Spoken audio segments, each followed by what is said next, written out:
just like nothing else on the road. Really cab forward design, really maximizes the fact that it's an electric, really stubby and short in the front, massive wheels, huge, very expressive face, and then you have this air dam, which of course helps with the aerodynamics, but gives you a little bit of a frunk in there as well. Really different cabin, especially in the driver's seat, and what's nice is it emphasizes the driver's position. You've got this element that kind of wraps around the driver. It's like a grab handle, but not really. It's like a fighter jet cockpit is what Mahindra says. Again, two different plastic elements here. This one has that soft touch feel. Again, it's nice, it's different, and this one is a frosted plastic. It is shorter than the XEV 9e, but it has the same wheelbase. So, is the sense of space good enough?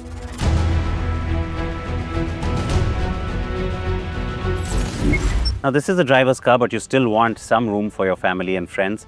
That roof again gives you a great sense of space. And you know what? When you see the car from outside, the roof line and overall size, you don't expect this much space back here.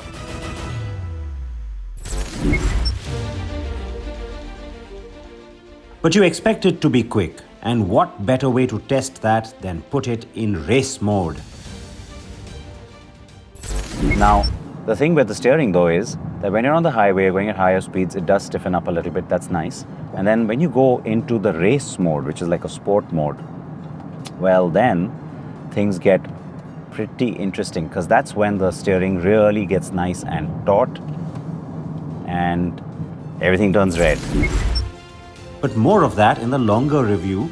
That's coming up now.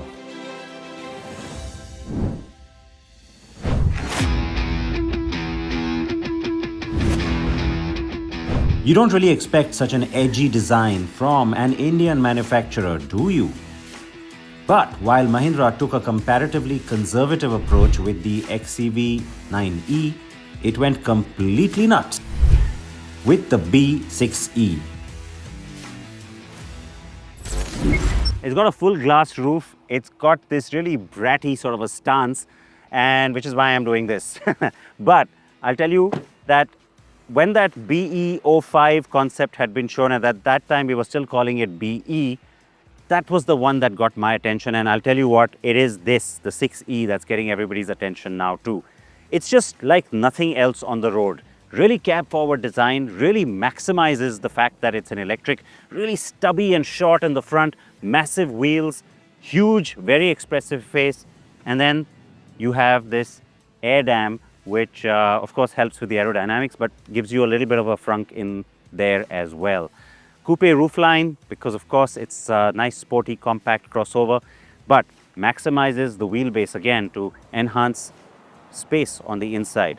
Really edgy styling. It's got the two-tonality and it's very exaggerated. Everything is exaggerated. The lines, the cuts, the muscle, and these huge wheel arches. At the back too, it looks like nothing on the road. You see the LED pattern up front, and it's kind of mirrored in a way back here as well. And you've got a roof line that looks, or a spoiler also, that looks like nothing else on the road. The sassiness continues on the inside. Really different cabin, especially in the driver's seat. And what's nice is it emphasizes the driver's position. You've got this element that kind of wraps around the driver. It's like a grab handle, but not really. It's like a fighter jet cockpit is what Mahindra says.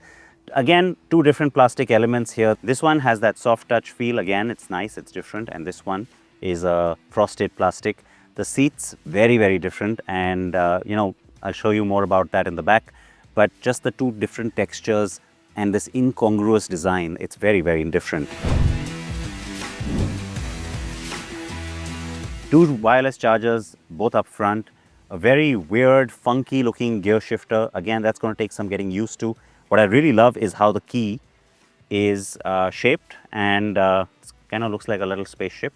And also the way it docks itself over here. That's really nice. It is very different, and all of this will take some getting used to, including how you control the screen. This one has the two screen layout, both 12.3 inch, but both studded with all that connectivity and all the functionality.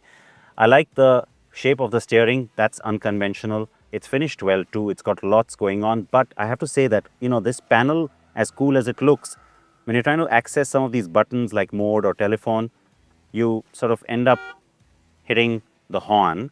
And so that needs maybe a little bit of fine tuning. Last thing, this element that I was talking about, what's also different about it, the AC vent for the driver is kind of moved forward. The one for the passenger is further back. Very, very asynchronous, very, very asymmetrical, and very different again. Sorry to keep using that word. Head-up display, buttons up here, which is again different, including a little selfie camera that also allows you to, access that for internal security purposes, and some of the buttons, including the hazard, up here. But you may think that there's less space at the back. Now, this is a driver's car, but you still want some room for your family and friends. That roof, again, gives you a great sense of space. And you know what? When you see the car from outside, the roof line and overall size, you don't expect this much space back here. That's the electric platform. The big advantage is the flat floor. And then even when you put that up, having 3 people in here, it might be a little bit of a squeeze, but it's not unimaginable. The materials is what really sort of will be the big story. People aren't used to seeing this kind of a layout or these kind of materials. It's nice. There are some thoughtful touches as well. I'm not still convinced about these door handles. But you know what? That's something different. A fabric, elasticy door handle. Yeah, well, that is very different. You do have the Harman Kardon sound system, and the sound quality is incredible. You also get these little USB-C charging ports back here.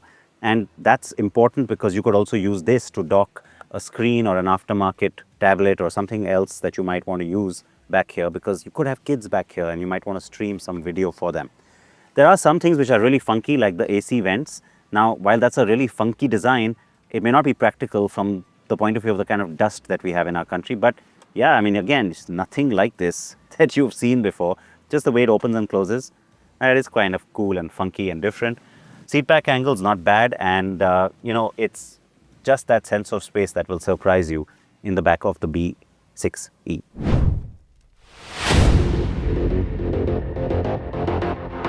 What doesn't take you by surprise is the way it drives. Well, I wasn't really happy with this very early morning start, and also the fact that we had to negotiate all of this morning, really bad, messy rush hour traffic in Chennai, getting out of the city.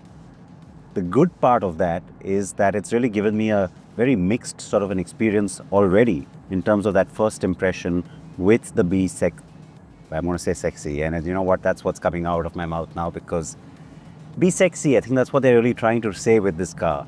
That said, the B6E is maneuverable, it's compact, its overall footprint is really something that works well in that kind of really messy traffic. You can turn it in and out of these little gaps, and it's got all the proximity sensors. It's got this is of course the top end, so it's got the cameras with the blind spot views on both sides. All of that really does help. There's emergency braking as well in case somebody darts in front of you. So I'm getting a chance to sort of really experience all of that firsthand without trying to experience it in a more conscious manner. But there are a few things that are frustrating. Now, there are a few fiddly bits. I've got the car in Apple CarPlay right now. Maybe this is just about getting used to or trying to understand how the system works a little bit better. But if I want to quickly access, say, the drive modes, I have a little button down here, so that's great. It takes me to this screen, which straight away shows me the drive modes. But there's not like a quick way to be able to change. Like, I should just be able to press the same button again. Instead, I have to use this rotary dial. I have to press drive modes, then I have to go down and then select the mode that I want. Now, if I'm in one mode and I want to switch to another mode, I have to do this whole exercise again. That's not very intuitive, but otherwise, the graphics, wow. Now, when the car was in the everyday mode, which is how we started, which is the normal default, and there you go, I have to again sort of toggle down to everyday. The steering felt a little bit light to me. The overall graphics are all purple, and that's on the instrument cluster. And the steering, like I said, just felt a little bit light. It was very maneuverable, it was easy to use, but just felt a little bit light.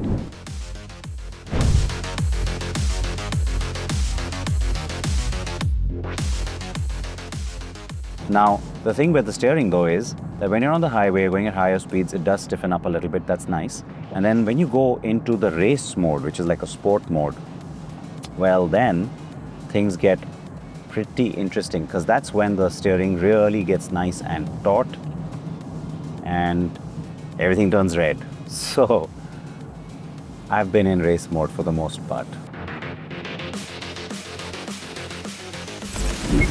And then you have something called the street that you can turn on. Don't really know what that does. I guess that's something I need to ask Mahindra. Now, as you drive the car faster, there's these little lines that appear on the side of your speed indicator here. And yeah, it's kind of nice because it kind of gives you the sense of performance as it grows or as you slow down. All of this is just graphics, but it's really nicely done. It takes some getting used to though, I have to say. And this is, in any case, more of a first impression, first feel. Now down here on the right side, you've got this little lightning strike. I'm going to hit that button because it is a boost mode. What it does is, of course, it gives you a punch of power,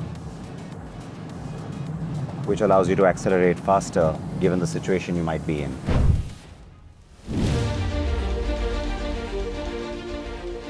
Now I have to clarify that the car I had was a Pack 3, the fully loaded variant.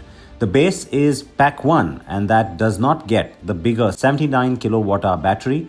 It has a 59 kilowatt hour. Now I'll get my hands on that, Mahindra willing, soon enough. Pack 1 is still fairly well loaded though. It gets the dual screens with wireless CarPlay and Android Auto, 6 airbags, LED headlamps, illuminated logo, auto headlights and wipers, and fast charging. It also has the drive modes. Charging times for the B6E are the same as the XEV 9E. A 175 kilowatt superfast charger will take you from 20 to 80% charge in 20 minutes, which is great. But I want to wait to know more about that and actual time spent in the real world when we have the chance to do that ourselves. 18,90,000 rupees, that's the starting price for the B6E, and that's 1,45,000 rupees more than the base variant of the Tata Curve EV.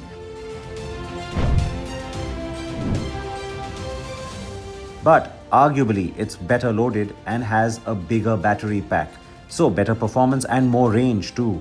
To be honest, they're not really comparable cars though, so it will be cool to see how the market reacts to being 6E.